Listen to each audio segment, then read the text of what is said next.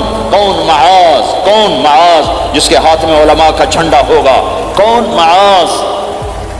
میں ابھی مئی میں ان کے اردن اجتماع میں گیا، آگے ان کے اربد میں گئے، آگے وہاں ان کا مقبرہ ہے 18 کلومیٹر۔ میں گیا کمرے میں داخل ہوا تو سارا کمرہ خوشبو سے مہک رہا تھا، اور مجھے ایک شخص نے بتایا یہ خوشبو 24 گھنٹے یہاں آتی رہتی ہے۔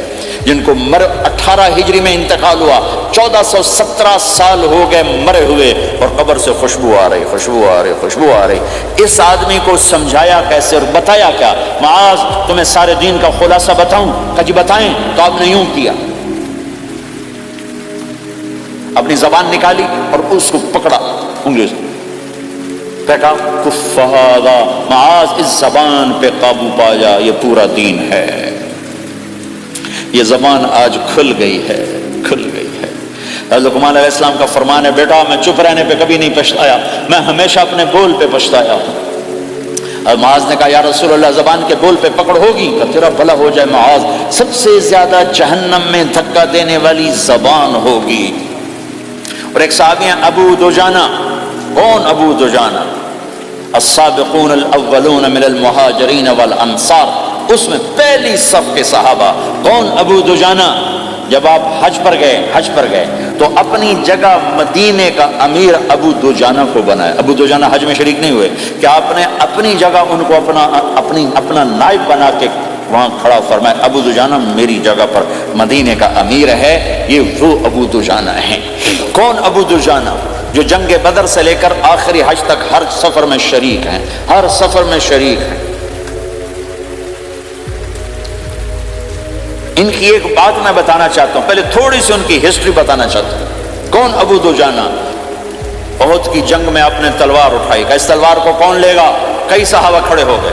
آپ نے کہا اس تلوار کا حق کون ادا کرے گا؟ سارے بیٹھ گئے، 3 آدمی کھڑے رہے، ایک زبیر بن عوام، ایک عمر بن خطاب، ایک ابو دجانہ۔ ان کا نام ہے سماق بن خرشنہ، سماق بن خرشنہ ان کا نام، ابو دجانہ سے مشہور ہے۔ تو آپ نے تلوار نہ عمر کو دی نہ زبیر کو دی، ابو دجانہ کو دے دی۔ تو عمر رضی اللہ عنہ نے تو محسوس نہیں کیا، حضرت زبیر نے محسوس کیا کہ اس کو کیوں دی، مجھے کیوں نہیں دی؟ میں مہاجرین میں سے ہوں، میں پھوپھی کا بیٹا ہوں، میں اس سے دلیری میں کم نہیں ہوں۔ بلکہ حضرت زبیر کی دلیری کی تو دھاک تھی، جدھر سلوار چلتی تھی کاٹتی چلی جاتی تھی، کہنے کہ میں دیکھوں گا یہ کیا کرتا ہے۔ تو ابو دجانہ کے پیچھے پیچھے زبیر ہو لیے۔ تو ابو دجانہ نے جو حملہ کیا تو 3000 کا لشکر تھا، اس کو چیر کے پار نکل گیا، پورے لشکر کو کاٹ کے پار نکل گیا۔ اور آگے عورتیں کھڑی تھیں جو مکے کے لشکر کو تیار کر رہی تھیں، نحن بنات طارقی نمشی علی النمارقی مشی القتل بوارقی المسک فی المخالقی المسک فی المفارقی والدر فی المخالقی ان تقبلوا نعانقی وتدبروا نفارقی فراق غیر وامقی۔ یہ گانا گا رہی تھیں اور ان کو تیار کر رہی تھیں۔ تو جب ابو دجانہ کی تلوار نظر آئی تو سب بھاگی، ہندا پکڑی گئی تو آپ نے یوں اپنی تلوار ہندا کے سر پر رکھی، انہیں چیخ ماری، تلوار ہٹا لی۔ تو زبیر پیچھے پیچھے کہ کیا کیا ہے؟ جنگ میں اگر کوئی عورت حصہ لے اسے مارنا جائز ہے، ویسے جائز نہیں ہے، عورت کو، بچے کو، بوڑھے کو ہاتھ لگانا جائز نہیں ہے۔ تو انہوں نے کہا تلوار کیوں نہیں چلائی؟ کہا میرے محبوب کی تلوار ہے، عورت کے خون سے رنگین کر کے اس کی شان نہیں گھٹانا چاہتا۔ یہ میرے نبی کی تلوار. پھر واپس ہوئے, پھر اٹیک کیا اور پھر مجمع کو چیر دیا. سامنے ایک آدمی آ رہا تھا ہاتھی کی طرح, اتنا لمبا موٹا تازہ. تو زبیر کہنے لگے میرے جی میں آیا کبھی اس کی ٹکر ہونا پھر میں دیکھوں ابو دجانہ کیا چیز ہے. تو اللہ کا کرنا ایسا ہوا ابو دجانہ دونوں آمنے سامنے ہو گئے. تو وہ ایسے شاہ سوار تھے کہ دونوں طرف کے لشکر ذرا تھم گئے اور وہ دونوں بھڑ گئے. ابو دجانہ کے اپنے جوہر, اس پہلوان کے اپنے جوہر, غبار اٹھا, مٹی اٹھی, اور اس کی اپنی طاقت, ان کی اپنی طاقت, انہوں نے ابو دجانہ کو اس نے زخمی کر دیا. ابو دجانہ نے جو جوش میں آ کے ماری تلوار, اس کو لگی یہاں, تو اتنی طاقت سے لگی کہ اس کے نیچے اتر کر 2 ٹکڑوں میں تقسیم کر دی. ماری تو ایک حصہ ادھر ایک حصہ. پھر یوں دیکھا اور اپنے چہرے سے لوہے کی ٹوپی اتاری. کما ترا انا ابو دجانہ, کیا دیکھ رہے ہو, میں ہوں ابو دجانہ. تلوار صحیح لی ہے میں نے, غلط نہیں لی. یہ ابو دجانہ ہیں.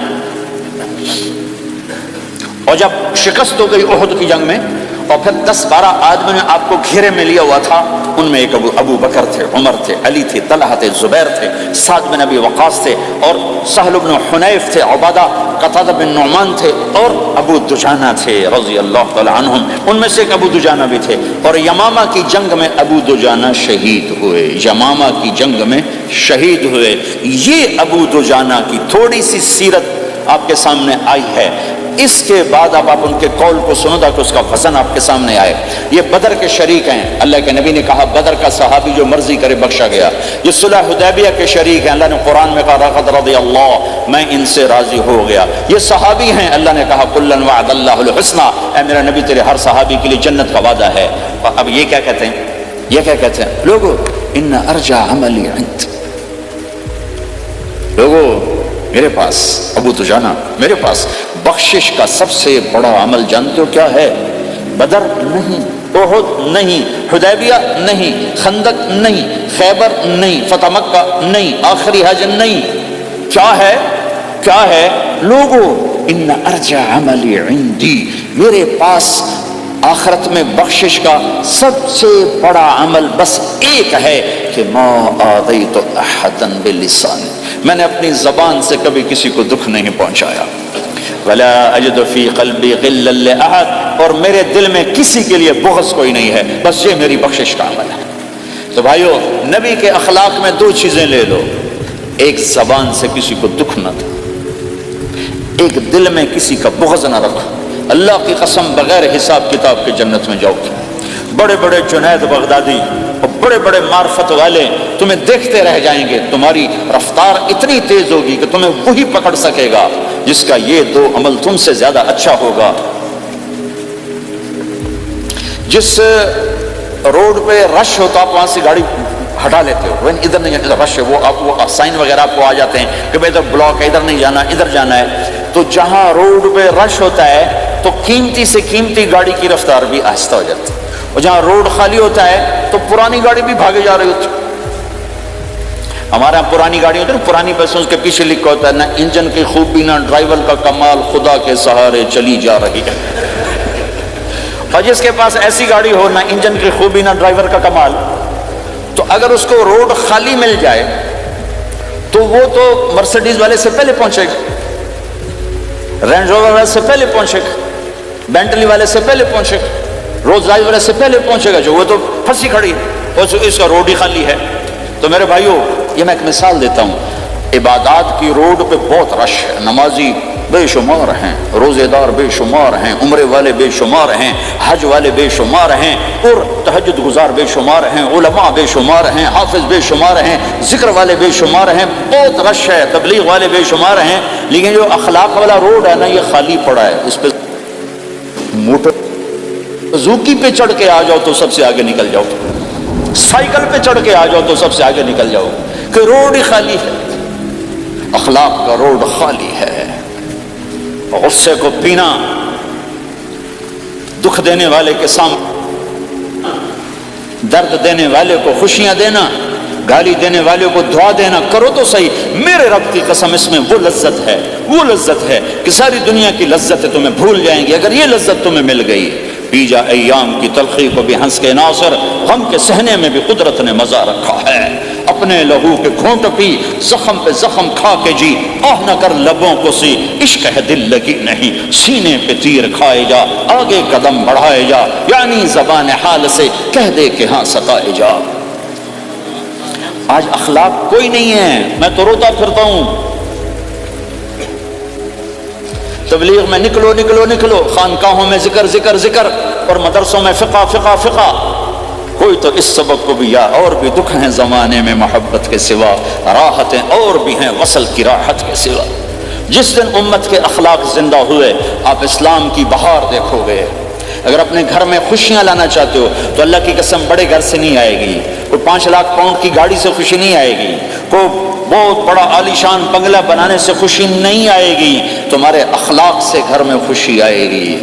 اگر بیوی کا سلوک تمہارے ساتھ اچھا ہے، تمہارا سلوک بیوی کے ساتھ اچھا ہے، اس گھر میں خوشی ہے۔ بیوی کا بول بدتمیز ہو تو خامند کی زندگی برباد، خامند کا بول بدتمیز ہو تو بیوی کی زندگی برباد، اولاد بد اخلاق ہو تو ماں باپ کی زندگی برباد، ماں باپ میں سختی ہو تو اولاد کی زندگی برباد، بھائی بھائی میں بول میں سختی ہو تو بھائی کی زندگی برباد، بہن بھائیوں میں سختی ہو تو بہن بھائی کی زندگی برباد، نیبر کے ساتھ سختی ہو تو نیبر کی زندگی برباد۔ میرے نبی نے فرمایا ما آمن بی من بات شبعان و جارہ جاعے، وہ میرے اوپر ایمان لایا ہی نہیں جو خود پیٹ بھر کے کھائے اور پڑوسی بھوکا ہو۔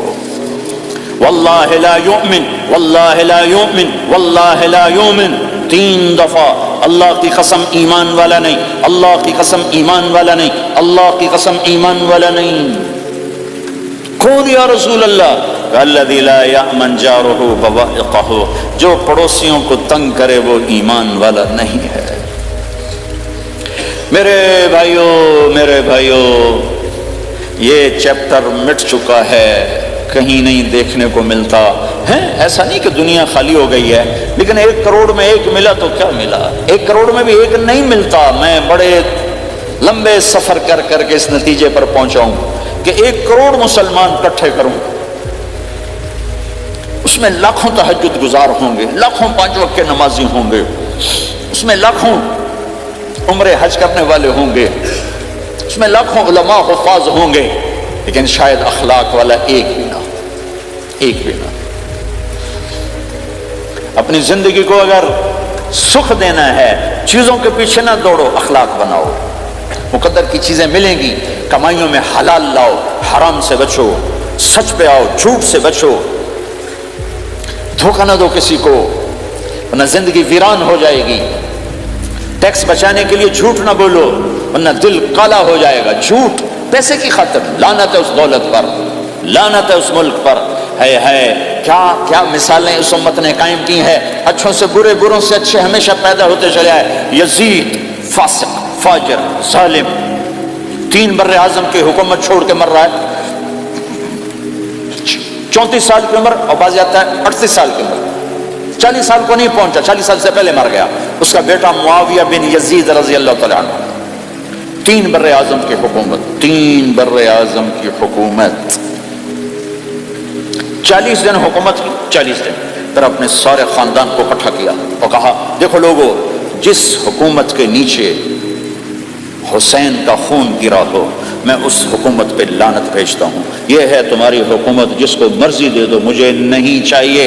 3 بر اعظم کی حکومت چھوڑ دی، صرف 22 سال کی عمر میں، 22 سال کی بھرپور جوانی کی عمر میں حکومت کو لات مار دی۔ میں چند پاؤنڈ کے لیے سچ کو لات مار دوں، میں چند پاؤنڈ کے لیے انسانوں کو دھوکہ دوں؟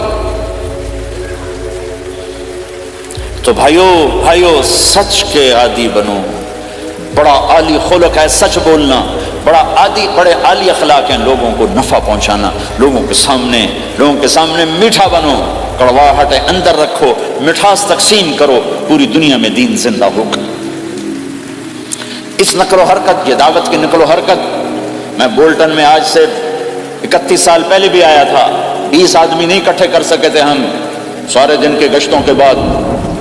ایک گرجا مسجد تھا اس وقت، تو ہم کو 50 آدمی اکٹھے نہیں کر سکے تھے۔ آیا ہزاروں کا مجمع ہے، اس کے پیچھے پتہ نہیں کتنی محنتیں ہوئی ہیں، تب جا کر یہ رنگ بنا ہے، اس ایک شکل بنی ہے، اس میں رنگ بھرنے کی ضرورت ہے، اور وہ ہے میرے نبی کے اخلاق، میرے نبی کی مبارک زندگی، جس میں درگزر، جس میں معاف کرنا، جس میں میٹھا بول، جس میں چھوٹا بن جانا اور دوسرے کو بڑا بنانا، جس میں سچ بولنا، جس میں دھوکے سے بچنا، یہ مسلمان کی شان ہے۔ تو ہمارے تو نوجوان یہاں کی لڑکیوں کو دھوکہ دیتے ہیں، پیپر بنانے کے لیے یہاں کی لڑکیوں سے شادی کرتے ہیں، ان کی زندگیاں برباد کر دیتے ہیں، اپنا ایمان خراب کرتے ہیں، ان کی زندگی خراب کرتے ہیں۔ مسلمان ہی دھوکے باز بن جائے تو لوگوں کو راہبری کون دے؟ راہبر کون بنے گا؟ تو میرے بھائیوں، اللہ اس کے رسول کو ڈھونڈنے کے لیے یہ تبلیغ کی محنت ہے، در در پھرو اور یہ دو باتیں بن جائیں، ایک ہماری عبادات ٹھیک ہو جائے، ایک ہمارے اخلاق ٹھیک ہو جائے۔ اس کو لے کر جب ہم پھریں گے تو اللہ کے فضل سے ایک لہر چلے گی جو دنیا کے ہر آخری کونے تک پہنچے گی، ہر گھر کو اللہ تعالیٰ توحید کے نور سے روشن کر دے گا۔ اس کے لیے ہم وقت مانگتے ہیں کہ یہ ایک زندگی ہے جو میرے 1.25 گھنٹے کی تقریر سے 1.5 گھنٹے کی تقریر سے قابو میں نہیں آئے گی، اس کو سیکھنے کے لیے وقت مانگتے ہیں۔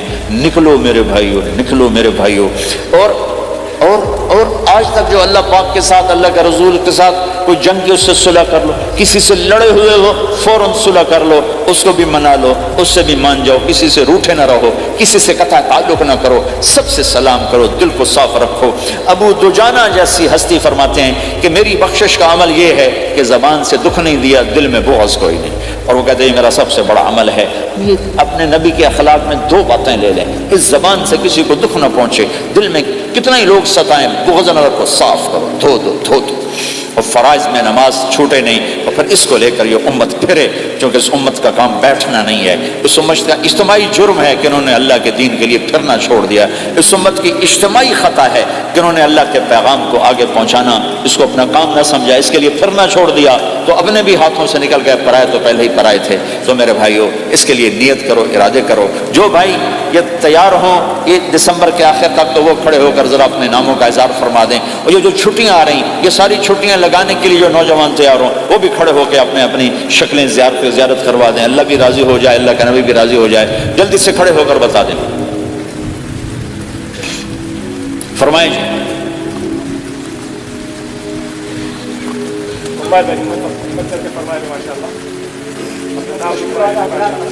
بولو بھائی، یہ چھٹیاں تو ماشاءاللہ ہوتی ہیں، اس میں نوجوانوں کو نکلنا چاہیے۔ اکثر نوجوان بیٹھے ہیں، اٹھو بھائی۔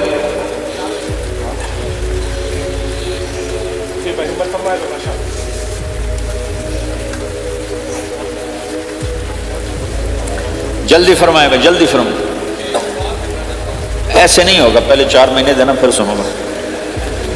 بیٹھ جاؤ، یہاں سوال نہیں کیا جاتا بھائی۔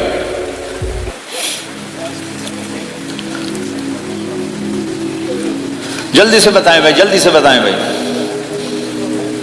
ان چھٹیوں میں کون نکلے گا اللہ کے راستے میں؟ ان چھٹیوں میں جو نوجوان تیار ہوں کھڑے ہو جائیں، ان چھٹیوں میں جو تیار ہیں چھٹیاں لگانے کے وہ کھڑے ہو جائیں، چھٹیاں اللہ کے راستے میں۔ ہاں بھائی، فرمائیں جی، فرمائیں جی بھائی۔ اور آپ کے لیے آسان کر دیتا ہوں، اس سال آج کیا تاریخ ہے بھائی؟ 22 نومبر۔ اگلے سال 22 نومبر تک اللہ زندگی رکھے، جو بھائی چلے 4 مہینے کے لیے تیار ہوں وہ کھڑے ہو جائیں۔ 1 سال کے اندر انشاءاللہ ہم جائیں گے، وہ بھائی کھڑے ہو جائیں۔ 1 سال کے اندر انشاءاللہ ہم نے جانا ہے، ترتیب بنانی ہے، وہ کھڑے ہو جائیں۔ زندگی میں جو کہیں گے ہم نکلیں گے وہ بھی کھڑے ہو جائیں۔ چلو سارے بیریئر ہٹا دیتا ہوں، لو بھائی سب کی تشکیل ہو گئی، بیٹھ جاؤ بھائی، ماشاءاللہ بیٹھ جاؤ بھائی، بیٹھ جاؤ بھائی، بیٹھ جاؤ۔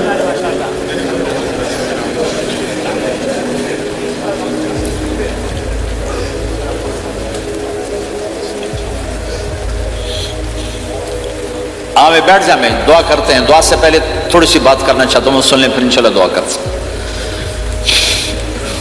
مسلمان کی زندگی چلتے پھرتے دعوت ہے، مسلمان کی زندگی چلتی پھرتی دعوت ہے۔ اگر اسلام ہماری زندگی میں ہو، عبادات ایسی چیزیں جو نظر نہیں آتی، اخلاق ایسے چیزیں جو چھپ نہیں سکتی۔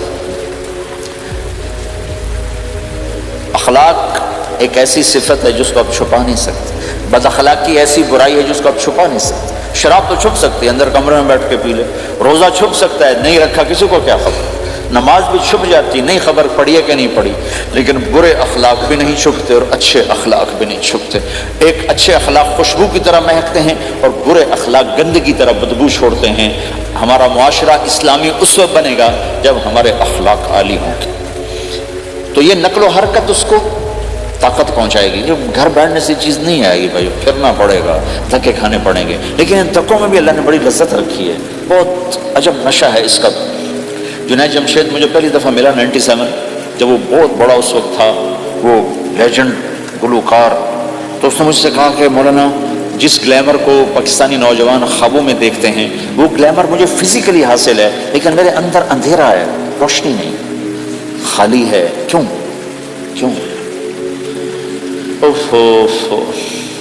میں نے کہا تمہارے سیدھے گھٹنے میں درد ہو، تم الٹے گھٹنے میں دوا لگاؤ تو فائدہ ہوگا کہ نہیں؟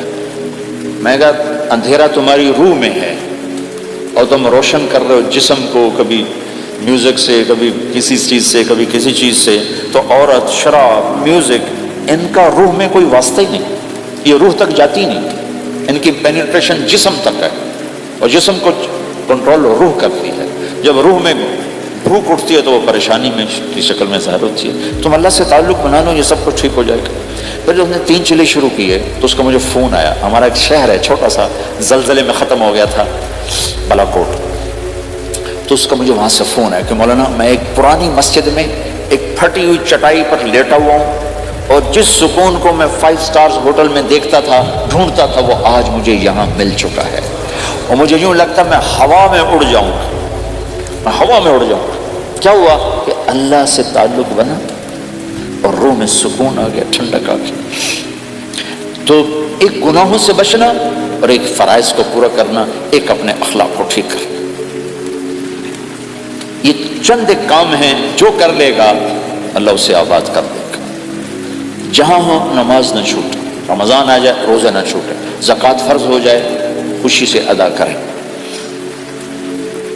اپنی کمائیوں کو حلال پہ لائیں، غلط کاغذات سے، غلط پیپر سے، غلط ہیرا پھیری سے پیسہ نہ بنائیں، یہ پیسہ تباہی کے سوا کچھ نہیں لاتا۔ اپنی حلال کمائی کرو، کہ میرے نبی کا فرمان ہے جو صبح سے شام تک حلال کمانے میں تھکتا ہے اس دن کے سارے گناہ معاف ہو جاتے۔ سعد بن معاذ بیٹھے تھے، ان کے ہاتھوں پر اللہ کے نبی کی نظر پڑی تو ہاتھ بڑے سخت تھے، تو ہم نے کہا سعد تیرے ہاتھ اتنے سخت کیوں ہیں؟ کہا جی میں اپنے باغ میں خود کام کرتا ہوں، اس سے یہ سخت ہو گئے۔ تو آپ نے سعد کا ہاتھ پکڑا اور ایسے چوما اور کہا اپنے بچوں کو حلال کھلانے میں بچوں کو حلال کھلانے میں جو ہاتھ ایسا ہو جائے گا اس پہ جہنم کی آگ حرام ہو جائے گی۔ تو بھائیو حلال، جھوٹ نہ داخل کرو، چاہے کتنے بڑے مفتی فتویٰ دیں کہ ٹیکس بچانے کے لیے جھوٹ بولنا جائز ہے، میں کہتا ہوں نہیں، سچ ہے۔ 2 سودے ہیں، ایک طرف چند 100 پاؤنڈ ہیں، ایک طرف سچ ہے، جس کو لینا ہے لے لو۔ سچ کو لوگے تو اللہ کے قدموں میں چلے جاؤ گے، اللہ کے حبیب کی چھاؤں میں چلے جاؤ گے، اللہ کی چھاؤں میں چلے جاؤ گے۔ جھوٹ، ہاں صرف جھوٹ بولنا جائز ہے، 2 بھائی لڑ پڑے ان میں صلح کرانے کے لیے جھوٹ بولنا جائز ہے۔ میاں بیوی لڑ پڑے تو بیوی کو منانے کے لیے خامند جھوٹ بول سکتا ہے، خامند کو منانے کے لیے بیوی جھوٹ بول سکتی ہے۔ اس کے علاوہ جھوٹ نہیں ہے، سچ کے ساتھی بنو۔ اللہ کی قسم وہاں سے رزق آئے گا جہاں سے وہم و گمان بھی۔ پھر آپ اس حکومت کو دھوکہ دیتے ہو جو آپ کی ہمدرد۔ ہماری حکومتیں تو خود بھی چور ہیں تو ان کو چور پڑے ہوئے، چوروں کو چور پڑے ہوئے ہیں۔ تمہاری حکومتیں تو چور نہیں ہیں، تو تم پہ خرچ کرتے ہیں۔ ان سے بینیفٹ لینا ہو تو پیچھے ہو، ان کو ٹیکس دینا ہو تو کہتے کدھر لکھا ہے شریعت میں ٹیکس دینا جائز ہے؟ کیا لکھا ہوا ہے؟ آگے مفتی بھی بیٹھے ہوئے فتوے دینے کے لیے۔ جب ان سے نفع اٹھاتے ہو تو ان کو نفع پہنچاؤ، ان سے سہولتیں لیتے ہو ان کو سہولت پہنچاؤ۔ یہ تمہارے خرچ کرنے میں دیانتدار ہیں، ان کے ساتھ بددیانتی نہ کرو۔ مسلمان ہو اور دھوکہ، یہ 2 چیزیں جوڑ نہیں سکتے۔ اپنی عیاشی تھوڑی کم کر دو تو اللہ اس میں برکت دے گا۔ آپس میں کبھی اونچ نیچ ہو جائے فوراً صلح کرو، لڑائی پہ باقی نہ رہو کہ یہ ہم نے بات نہیں کرنی، ہمارا سلام دعا ختم، ایسا کبھی نہیں کرو۔ اونچ نیچ ہوتی ہے لیکن فوراً صلح کرو۔ ماں باپ میاں بیوی کٹھے رہتے ہیں تو ہمارا سسرالی معاشرہ بہت سخت قسم کا ہے، ماں باپ اتنی مداخلت کرتے ہیں، بچے میں ان کی زندگی تباہ کر دیتے ہیں۔ ساس سسر بہو پہ اتنا حق جتلاتے ہیں کہ خامد کا بھی اتنا حق نہیں رہ جاتا، اس سے زندگی ٹوٹ جاتی ہے۔ اگر سسر ہو بہو کو عزت دو، ساس ہے بہو کو عزت دے، بہو ہے ساس سسر کو عزت دے، لیکن اللہ کی قسم ساس اور سسر کا بہو پہ کوئی شرعی حق کوئی نہیں۔ میرے بچے کی شادی ہوئی، میں نے اپنی بیوی سے کہا بات سنو، ہم کسی کی بیٹی کو لے کے آ رہے ہیں، اگر ماں بن کے دکھاؤ گی تو میں یہاں اس کو لاؤں گا، اور اگر ماں بن کے نہیں دکھانا تو میں اس کو الگ گھر دیتا ہوں، تاکہ ہم اس کی زندگی میں دخل انداز نہ ہوں، ہم ان کی زندگی کو خراب نہ کریں۔ اگر کسی کے پاس الگ گھر دینے کی وسعت نہیں ہے تو وہ خود تو الگ ہو سکتا ہے کہ نہیں ہو سکتا؟ ایک ہی گھر میں رہتے ہیں، الگ گھر کی وسعت نہیں تو دونوں باہر نکل جاؤ، بچوں کی زندگی سے باہر نکل جاؤ، اپنا ان پر حاوی نہ کرو، ورنہ آپ خود بھی برباد ہو جاؤ گے، ان کو بھی برباد کر دو گے۔ کتنی طلاقوں کے پیچھے ساس اور سسر ہیں، کتنی طلاقوں کے پیچھے میاں بیوی کی آپس کی بدتمیزی ہے کہ اس ماحول میں برداشت کرنے کا رواج ہی ختم ہو گیا، برداشت نہیں کرنا، بڑا نقصان سہنا ہے، چھوٹا نہیں سہنا۔ ڈائمنڈ کیسے بنتا ہے؟ ڈائمنڈ کاربن ہے، وہ ڈائمنڈ کیسے بنتا ہے؟ وہ پریشر کو برداشت کرتا اللہ چمکا کے اسے ڈائمنڈ بنوا دیتا ہے۔ تو نوجوانوں کے ذمے ہے کہ اپنی بیوی کو پروٹیکشن دیں ماں باپ سے، ماں باپ زیادتی کریں سامنے آ جائیں، ہاتھ جوڑیں، پاؤں پکڑیں، بدتمیز نہ ہوں کہ ابا جی میں آپ کا حکم، اب مجھے اس کا کیا کرنا ہے، اماں جی اب مجھے فرمائیں میں کیا کرنا ہے، میرے ذمے ہے، اس کے ذمے نہیں ہے۔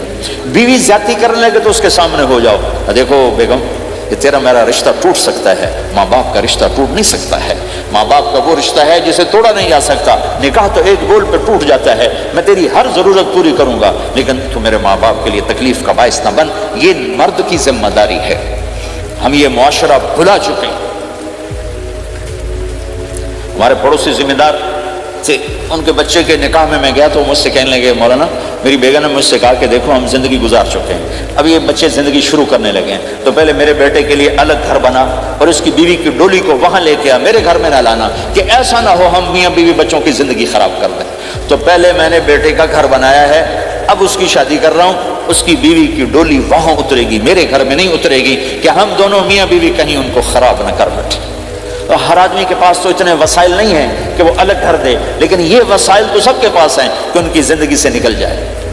ہاں ان میں کوئی کھٹ پٹ ہو جائے تو صلح کرانے آئیں، لیکن ہوتا کیا ہے کہ لڑکے کے ماں باپ اپنے بیٹے کے حمایتی ہوتے ہیں، لڑکی کے ماں باپ اپنی بیٹی کے حمایتی ہوتے ہیں اور آپس میں جنگ شروع ہو جاتی، نہ یہ نیچے ہوتا ہے نہ وہ نیچے ہوتا ہے۔ نئی شادی ہوتی، زندگی گزارنے کا پتہ نہیں ہوتا، ٹھوکریں کھاتے ہیں تو ان کو سنبھالنے کی ضرورت ہوتی ہے، لیکن ہوتا کیا ہے کہ ماں باپ اپنے بیٹے کے کان میں نہ بیوی کی شکایتیں لگاتے رہے، یہ کرتی ہے یہ کرتی ہے یہ کرتی ہے، اور وہ بچی کو اس کے ماں باپ کہتے رہے کہ یہ کرتے ہیں یہ کرتے ہیں یہ کرتے ہیں۔ زبان پر ٹیپ لگا لو تو آپ کی زندگی روشن ہو جائے گی، آپ کا جیون خوبصورت ہو جائے گا۔ اور کبھی اونچ نیچ ہو جائے تو معافی مانگو، فوراً معافی مانگو، میاں بیوی لڑ پڑیں اور پھر صلح کر لیں تو اللہ کو یہ عمل اتنا پسند ہے کہ ان کی صلح پر پچھلے سارے گناہ ان کے معاف کر دیتے۔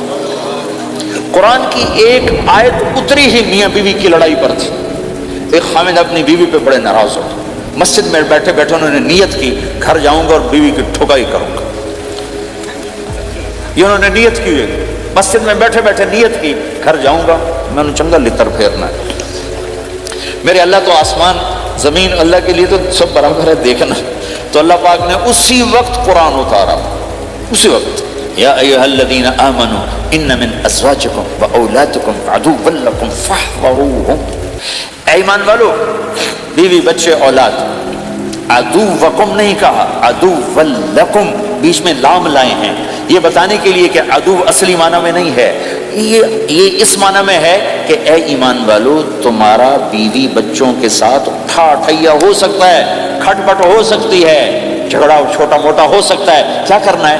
فاحذروہم، اس سے بچنا ہے، بڑھانا نہیں، بچنا ہے۔ کیسے بچنا ہے؟ ان تعفو، اس جھگڑے کو بڑھانا نہیں، مٹانا ہے، وتصفحوا، اس کا اثر دل سے مٹانا ہے، وتغفروا، پھر دوسرے کو معاف کرنا ہے۔ یہ تین کام میاں بیوی کرو، اگلا میں کروں گا، فإن اللہ غفور الرحیم، تمہارے پچھلے میں سارے معاف کر دوں۔ تو اگر اس مجمع میں کوئی بیوی سے لڑا بیٹھا ہے تو جاتے جا کے صلح کر، کوئی ماں باپ سے لڑا بیٹھا تو جاتے جا کے صلح کر، کوئی ماں باپ بچوں سے ناراض ہیں جا کے خود مان جائیں۔ اس ماحول میں بچوں کو پیار سے لے کے چلنے کی ضرورت ہے۔ میرے نبی کی زندگی محبت کا شاہکار ہے، ساری زندگی کسی کو ڈانٹا نہیں، ساری زندگی کسی کو ڈانٹا نہیں، اپنی وجہ سے، اپنی وجہ سے کسی پہ ہاتھ نہیں اٹھایا، اپنی وجہ سے۔ حسن فرماتے میں نے 10 سال اللہ کے نبی کی خدمت کی، ایک دفعہ نہیں کہا یہ کیوں کیا، ایک دفعہ نہیں کہا یہ کیوں نہیں کیا۔ تو بھائیو، جو خوبصورت زندگی ہے، آپ کے یہاں تو خادم نہیں ہوتے، سارا گھرانہ ہی خادم ہوتا ہے۔ تو میں پاکستان میں ہوں تو میں اگلا چیپٹر بیان کرتا ہوں کہ نوکروں کے ساتھ بھی اچھا سلوک کرو۔ وہ یہاں ہے ہی نہیں، تو آپ پہ ہی بانڈے مانجنے، آپ پہ ہی ٹوائلٹ صاف کرنا ہے، آپ پہ ہی گڈی صاف کرنی، ڈرائیور بھی آپ پہ تھے، مالک بھی آپ پہ، پٹرول بھی آپ پہ پاؤ گے، چنگا انگلینڈ ہے، پٹرول بھی آپ پہ پاؤ، ہوا بھی آپ پہ بھرو، 2.5 لاکھ کی گاڑی یا ڈرائیور آپ پہ، ہماری 2.5 لاکھ پاؤنڈ کی، ہماری 2.5 لاکھ کی سزوکی ہوتی ہے، ہمارا نوکر بیٹھا گاڑی چلا رہا تھا۔ نوکر تو اللہ کی بڑی نعمت ہے، تم اس سے محروم ہو۔ کچھ اس کے فائدے بھی ہیں، کچھ نقصان بھی ہیں، لیکن فائدے زیادہ ہیں۔ ہمارے بچے اتنے سست ہو جاتے ہیں کہ پانی کا گلاس کہو تو اٹھ کے ہی نہیں دیتے، وہ آگے نوکر کو بلاتے۔ میری اپنی، میرے ابا جی مجھے کوئی کام کہتے، اتر جا میں نا انہوں صد کیا، تو میں باہر جا ابا جی آگے انہوں صد کیا، میں خود نہیں جاتا، ایسی سستی پڑ جاتی۔ یعنی تمہیں اپنی حماقت بتا رہا ہوں، سردی میں لیٹا ہوا تھا تو میری رضائی گر گئی، تو میں نے باہر سے نوکر بلایا، میں کہا بشیرہ او جی اور آمینہ رضائی میرے اتنے پا، تو اپنا سنا رہا ہوں۔ لیکن آپ جہاں جاب کرتے ہیں، جہاں جاب کر رہے ہیں، وہاں دیانتداری سے جاب کرو، دھوکہ نہ ہو، فریب نہ ہو، فراڈ نہ ہو۔ آپ بھی کہیں ملازم تو ہیں، کہیں کام کر رہے ہیں، کوئی آپ کی دکان پہ کام کر رہا ہے، گھروں میں کام کرنے والے، دکانوں پہ کام کرنے والے تو ہیں۔ اور جن لوگوں کے پاس پیپر نہیں ہوتے، ان کو اتنے تھوڑے پیسے دیتے ہیں کہ وہ بیچارے روٹی بھی نہ کھا سکتے، تو بھائی یہ لینے چونکہ ان کو پتہ ہے کہ بیچارہ پھنسا ہوا ہے اور کہیں نہیں جا سکتا ہے۔ تو ایسا نہ کرو، یہ ظلم نہ کرو، اول تو ایسے لوگ رکھو نہیں، تمہارے لیے قانون ہے، اس کی گنجائش کوئی نہیں۔ لیکن اگر کوئی اس طرح رکھتا ہے تو پھر یہ ظلم نہ کرے کہ 100 کی بجائے 10 پاؤنڈ دے رہا ہو، بھائی لینے تو لے لو، اس کو پتہ ہے بیچارے نے کہیں نہیں جانا، ایسے ظالم نہ بنے۔ وہ ہمارے یہاں کرائسس چل رہا ہے بہت زیادہ، تو جو بیچارہ پھنس جاتا ہے نا، تو اپنی پراپرٹی بیچنے پر آتا ہے، تو اس کی 1 کروڑ کی پراپرٹی کے 20 لاکھ لگاتے ہیں۔ میں گزر رہا تھا مال ٹاؤن میں، ایک دوست کے پاس ٹھہرا تھا، وہ پراپرٹی ڈیلر تھا، تو ہم صبح واک کر رہے تھے، تو ایک گھر کے قریب سے گزرے، کوئی 6 کنال کا گھر تھا، اسے کہنے لگا مولانا اس گھر کی قیمت ہے 24 کروڑ، 24 کروڑ کا گھر ہے فزیکلی، لیکن اس کا مالک پھنس چکا ہے قرضوں میں، اب اس کو بیچنا چاہتا ہے، تو 18 کروڑ سے اوپر 1 پیسہ نہیں کوئی لگا رہا، اور یہ اس بیچارہ بیچے گا، یہ 8 کروڑ کا لاس دے کر، 6 کروڑ کا لاس دے کر بیچے گا، چونکہ یہ پھنس چکا ہے۔ میں نے کہا اگر میرے پاس پیسے ہوتے تو میں اس کا 24 کروڑ کا گھر لیتا 30 کروڑ کا، کہ 24 کروڑ اس کے قرضے میں جاتے اور 6 کروڑ سے اپنا الگ کاروبار کر لیتے۔ مسلمان تو مظلوم کی مدد کرتا ہے، مسلمان تو دکھی کی مدد کرتا ہے، نہ کہ مصیبت زدہ کو اور لوٹ لینا، مرے نو مارے شاہ مدار، یعنی مصیبت زدہ پر اور مصیبت ڈالنا۔ بھائیو، یہ وہ خوبصورت اخلاق ہیں، اپناؤ گے اللہ چمکائے گا، اللہ اس جہان کی عزت دے گا۔ اور ایک آخر میری بات ہے، بہت بڑا مجمع ہے، بہت سارے نوجوان نظر آ رہے ہیں، آج تک جو اللہ رسول سے جنگ کی اس سے صلح کر لیں، جو گناہ کی اس سے معافی مانگ لیں، ادھر ہم معافی مانگیں ادھر اللہ معاف کر دے، ادھر ہم توبہ کریں ادھر اللہ معاف کر دے۔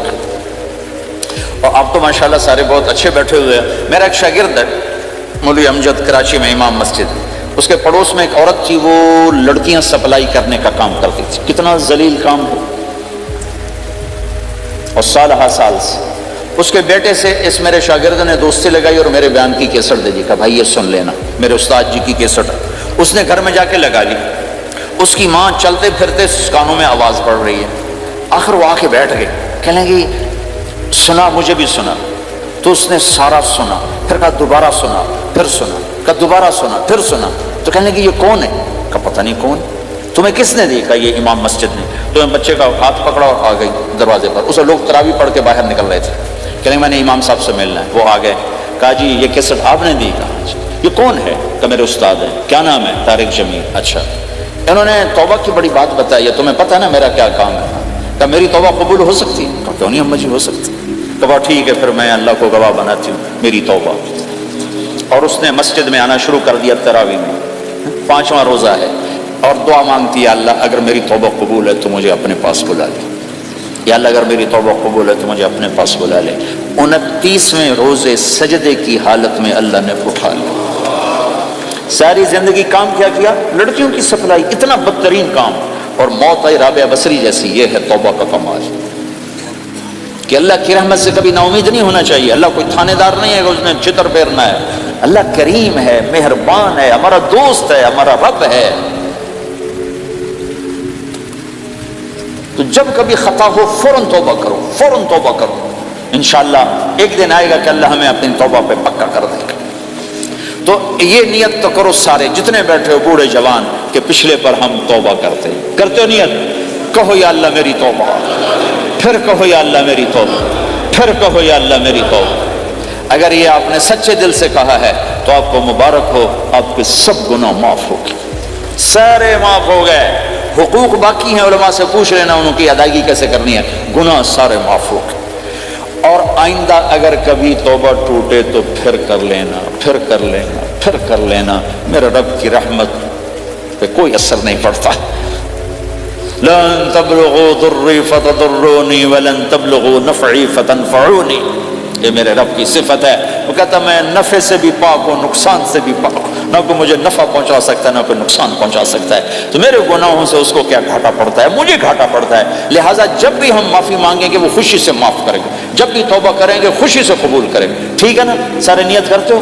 اللہ تعالیٰ نے اس کائنات میں بے شمار مخلوق کو پیدا فرمایا اور ان مخلوق میں سے ایک افضل ترین مخلوق انسان ہے.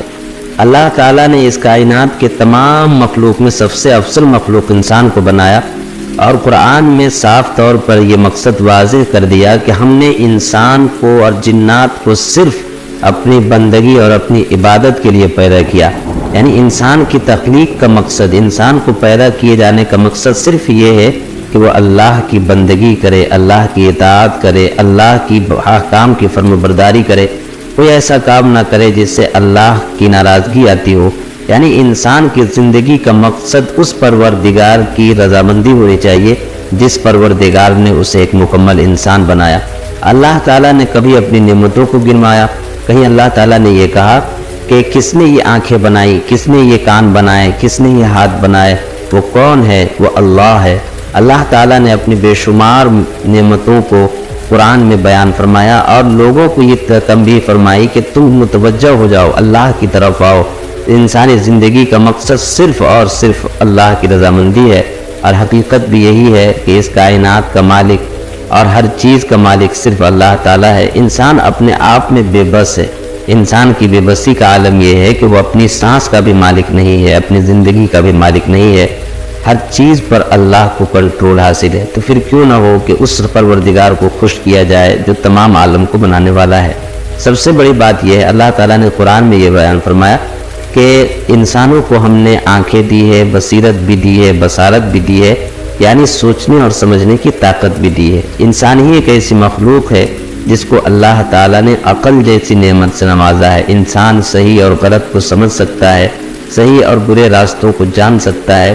اسی لیے اللہ تعالیٰ نے یہ نعمت دی ہے تاکہ انسان اللہ کی طرف آئے، اللہ کو پہچانے اور جو کچھ اللہ تعالیٰ کے احکامات ہیں ان چیزوں پر عمل کرے.